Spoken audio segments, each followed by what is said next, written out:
Oh, Bill, I wanted to take time to introduce a new Stratolounger, Levi Walker Smith.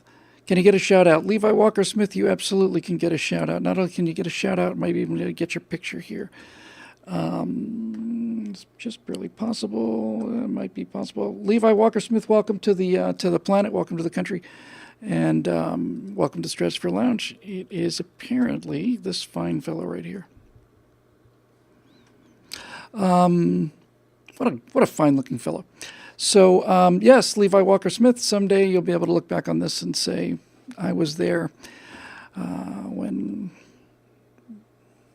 110 people saw the face, but it'll be more on Facebook, so on YouTube. So, Levi Walker Smith, thanks. Terrific for you to be here. Thank you very much for sending in the picture, Cameron.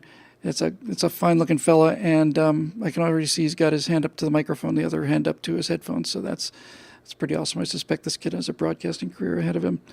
Okay, let's see if we can get us back here. All right, moving on to close this show. I'm going to close the show by telling you a joke that my fiance told me, and I laughed for about 5 minutes nonstop. I started laughing so hard that I was just not even making noise anymore.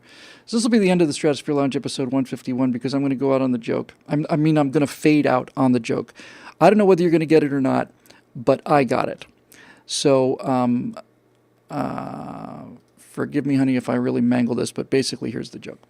So to set the joke up, this would be probably at the time when, I want to say maybe the late 70s. You still got about 10 years to go. But all of the Russian people know about America, and they love America. And they know they're not supposed to love America. They've heard all this stuff about how terrible we are, and some of that they probably believe. But they know in their bones that there's something about America that's just fascinating. And one of the things that's fascinating about America to Russians before the Soviet Union fell apart was chewing gum. And it was fascinating to them because they'd see it in all our movies. By the way, if you want to know what my fiance grew up on, she grew up on our television and our movies. That's what they all grew up on.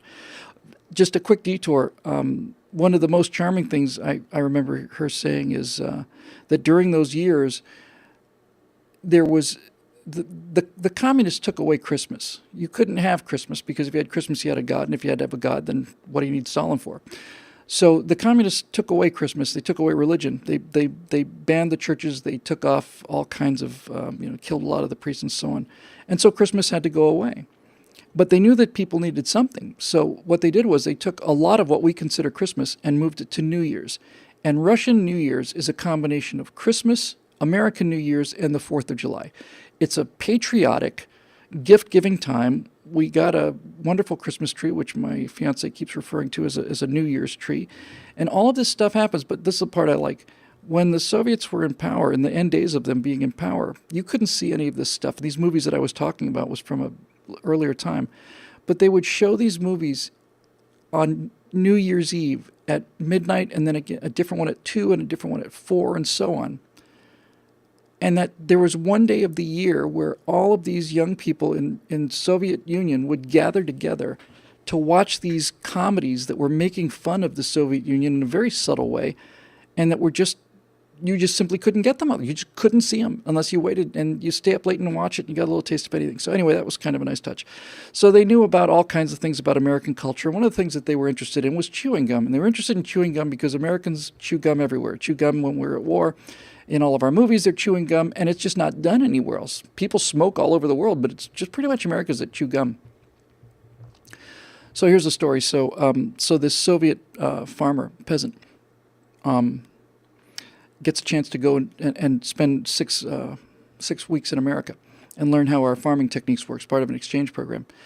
So this guy's going to America, and all the people are seeing him off. They can't wait to hear about all their stories of America. The guy's gone for 6 weeks. He looks at all these American farms and everything just like that. Finally, he comes back to the Soviet Union, and he meets his friends on the street. And as he's approaching his friends, he's doing this. And the friends just light up. They go, oh, my God, are you chewing American chewing gum? And the guy says, I'm washing my socks.